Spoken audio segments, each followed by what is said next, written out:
Halo, perkenalkan nama lengkap saya Marina Fortuna Karmelung Belen dengan NIM 2011011. Saya dari kelas B. Nah, di sini saya akan mengerjakan tugas manajemen dan administrasi basis data. Di sini saya akan mereview jenis-jenis database yaitu Firebase, MySQL, Microsoft Access, dan Oracle. Nah, yang pertama saya akan menjelaskan tentang Firebase. Nah, mengenal apa itu Firebase? Firebase adalah suatu layanan dari Google untuk memberikan kemudahan, bahkan mempermudah para developer aplikasi dalam mengembangkan aplikasinya. Nah, Firebase alias BAS atau Beacon as a Service merupakan solusi yang ditawarkan oleh Google untuk mempercepat pekerjaan developer. Dengan menggunakan Firebase, aplikasi developer bisa fokus dalam mengembangkan aplikasi tanpa memberikan effort yang besar untuk urusan backend. Singkat cerita mengenai sejarah dari Firebase, didirikan pertama kali pada tahun 2011 oleh Andre Lee dan James Tampin. Produk Firebase yang pertama kali adalah Real-Time Database. Real-Time Database digunakan developer untuk menyimpan data ke banyak user. Kemudian ia berkembang sebagai layanan pengembang aplikasi. Pada bulan Oktober 2014, perusahaan tersebut diakui oleh Google. Nah, selanjutnya saya akan membahas jenis atau fitur dari Firebase itu sendiri. Nah, yang pertama Firebase Analytics. Fitur Analytics adalah salah satu fitur pada Firebase yang digunakan sebagai koleksi data dan reporting untuk aplikasi Android maupun iOS. Nah, koleksi data pun bervariasi. Sebagai contoh, kamu dapat membuat suatu laporan atau report untuk pengguna aplikasi di negara Indonesia saja, atau mungkin negara lain seperti Singapura. Nah, kamu juga bisa melihat bagian mana saja dari aplikasi yang paling sering digunakan oleh user. Fitur ini mempunyai kelebihan yang memungkinkan kita untuk bisa membuat segmentasi user berdasarkan user attribute. User attribute adalah suatu parameter yang bisa kita gunakan sebagai filter yang bertujuan untuk reporting dan notifikasi. Contohnya pada aplikasi online shop, dengan user attribute, kamu bisa tahu jumlah user yang membeli handphone merek O, atau bahkan bisa mencari tahu jam berapa transaksi yang dilakukan oleh user sering terjadi. Nah, yang kedua, Firebase Cold Missing and Notification atau FCM, Firebase Cold Missing, yaitu menyediakan koneksi yang handal dan tentunya hemat baterai antar server maupun antar device, sehingga kamu dapat mengirim dan menerima pesan serta notifikasi di Android, iOS, dan web tanpa perlu biaya. Untuk menargetkan pesan lanjutan, kamu bisa targetkan pesan dengan mudah menggunakan segmen yang telah ditentukan sebelumnya, yakni menggunakan demografi dan behavior atau pelaku. Nah, Anda dapat menargetkan pesan ke perangkat yang telah berlangganan pada topik tertentu. Selain itu, Anda bisa juga menargetkan hanya ke satu perangkat untuk mendapatkan informasi data yang terperinci. Biasanya ini dilakukan untuk proses pengujian. Nah, yang ketiga atau C, Firebase Authentication. Firebase atau Authentication adalah salah satu layanan back-end fitur Android dan iOS. SDK yang mudah digunakan dan tampilan interface. Oke teman-teman, kita lanjut. SDK yang mudah digunakan dan tampilan interface yang siap pakai untuk mengautentikasi pengguna ke aplikasi yang kamu buat. Nah, Firebase Authentication mendukung autentifikasi menggunakan nomor telepon, sandi, penyedia identitas gabungan populer seperti Google, Facebook, dan sebagainya. Nah, yang keempat atau D, Firebase Cool Firestore. Load Firestore adalah database yang bersifat fleksibel dan terukur untuk pengembangan perangkat seperti seluler, web, dan server di Firebase dan Google Cloud Platform. Seperti halnya Firebase Real-Time Database, Cool Firestore membuat datamu tetap terkoneksi di aplikasi user melalui listener real-time dan menawarkan layanan secara offline untuk aplikasi seluler dan web. Dengan begitu, kamu dapat membuat aplikasi yang powerful, responsif, dan mampu bekerja tanpa bergantung pada latensi koneksi internet. Nah, yang berikutnya, Firebase Real-Time Database. Firebase Real-Time Database adalah database yang di-host melalui cool data disimpan dan dieksekusi dalam bentuk JSON dan disinkron secara real-time ke setiap user yang terkoneksi. Hal ini berfungsi memudahkan kamu dalam mengelola suatu database dengan skala yang cukup besar.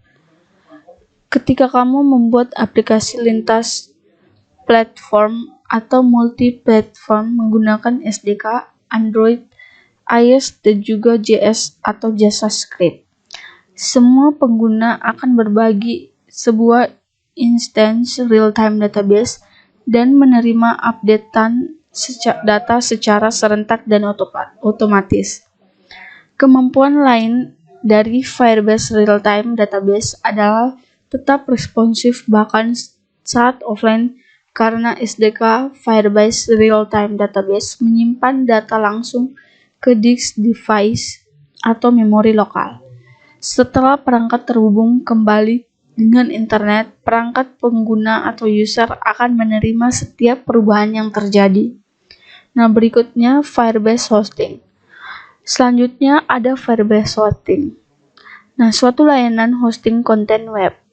Hanya dengan satu instruksi, kamu dapat mengimplementasikan aplikasi web serta menyajikan konten statis maupun dinamis ke CDN atau jaringan penayangan konten global dengan cepat. Kegunaan dari Firebase Hosting itu sendiri yaitu mampu menayangkan konten melalui koneksi yang begitu aman, mengirimkan konten secara cepat, dan mendukung semua jenis konten untuk di-hosting, mulai dari file HTML dan CSS hingga API atau layanan micro Express.js. Nah, yang kedua, MySQL. MySQL adalah salah satu jenis database yang bersifat open source. Tentunya banyak sekali bentuk database selain MySQL sendiri. Secara dinamis, database sangatlah dibutuhkan untuk menyimpan berbagai data dalam bentuk informasi. Website dan aplikasi berbasis mobile memerlukan database server untuk menampung informasi yang banyak. Contohnya dari segi URL, username, password, informasi user, dan lain-lain. MySQL dapat memanajemen segala macam bentuk basis data agar dapat dikelola dengan baik. Nah, apa itu MySQL?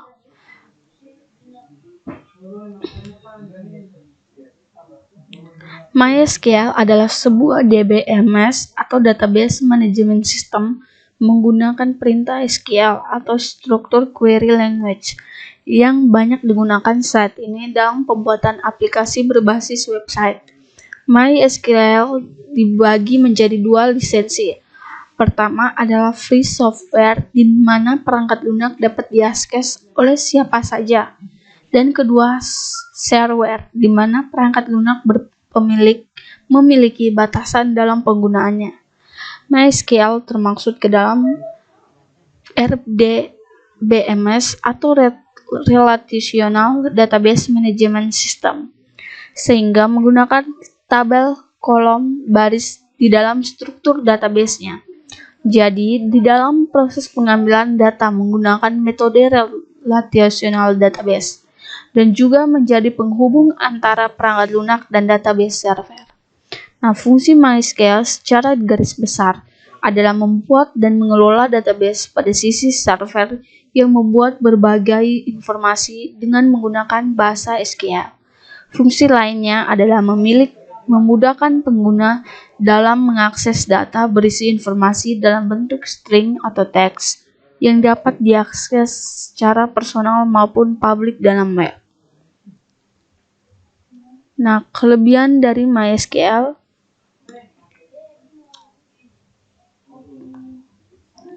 adalah yang pertama bersifat open source, yang kedua mendukung penggunaan multi-user, yang ketiga terintegrasi dalam bahasa pemrograman yang lain, yang keempat sajian tipe data yang bervariatif, yang kelima struktur tabel cenderung fleksibel, yang keenam sistem keamanan yang telah terjamin, yang ketujuh tidak membutuhkan kapasitas RAM yang besar, yang kedelapan perangkat lunak portable, yang kesembilan support untuk spesifikasi hardware yang rendah, yang ke-10 memiliki performa yang baik. Nah, kekurangan dari MySQL yaitu kurang cocok untuk mengembangkan aplikasi berbasis game dan mobile. Yang kedua, technical support yang kurang mendukung. Yang ketiga, kurang mendukung untuk pemakaian database dengan kapasitas besar. Nah, jadi kesimpulannya, MySQL adalah suatu jenis DBMS yang menggunakan bahasa SQL untuk mengelola sistem basis data secara terstruktur. PHP-MyAdmin adalah salah satu fitur untuk menghubungkan antara PHP dan MySQL. Fungsi dari MySQL yang paling penting adalah memudahkan pengguna dalam mengakses data dalam bentuk string dan dapat diakses secara personal maupun publik di website. Yang ketiga, MySQL memiliki kelebihan dan kekurangan dari sisi fitur maupun penggunaan. Jadi, gunakanlah untuk kebutuhan bisnis atau organisasi yang mengelola data dengan kapasitas rendah. Nah, ketiga, Microsoft Access. Nah, pengertian Microsoft Access adalah program aplikasi keluaran Microsoft yang berguna untuk membuat, mengelola, dan mengelola database atau basis data.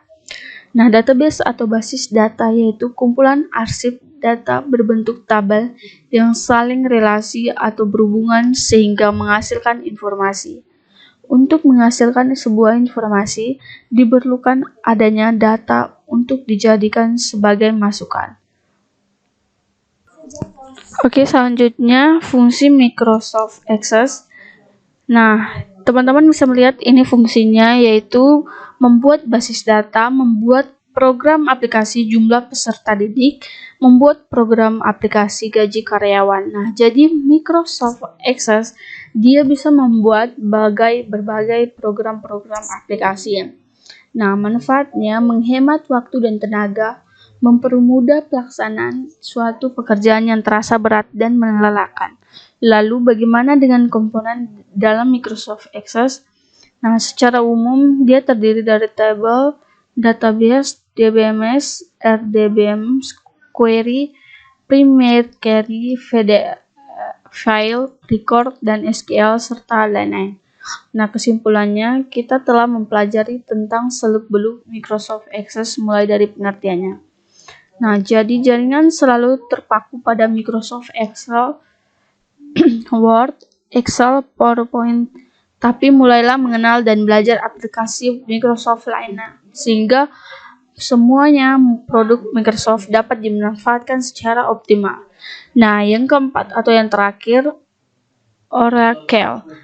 Nah, Oracle salah satu produk yang bisa digunakan untuk mengelola data atau pengumpulan data adalah Oracle. Nah, Oracle merupakan produk yaitu Oracle Database. Oracle telah melakukan pemasaran data dengan berbagai produk yang dimiliki. Nah, Oracle Database merupakan suatu pengumpulan data yang dibuat oleh perusahaan Oracle, dan kumpulan data tersebut disimpan dalam manajemen basis data yang bisa digunakan atau disebut dengan RDBMS. Nah, fungsi Oracle yang pertama, identifikasi data menjadi mudah, bisa terhindar dari data yang tidak konsisten, akses dipermudah, kualitas data terjaga, dan penyimpanan data terjaga. Nah, kelebihannya, client server environment, multi-user diakses berbagai sistem operasi, high transaction processing performance, security. Nah, kekurangannya, harganya mahal, spesifikasinya, hardware-nya tinggi, ukuran data bertambah menjadi proses semakin lama. Nah, teman-teman, sekian dari saya tentang mereview jenis data Firebase, MySQL, Microsoft Access, dan Oracle. Dari saya, terima kasih.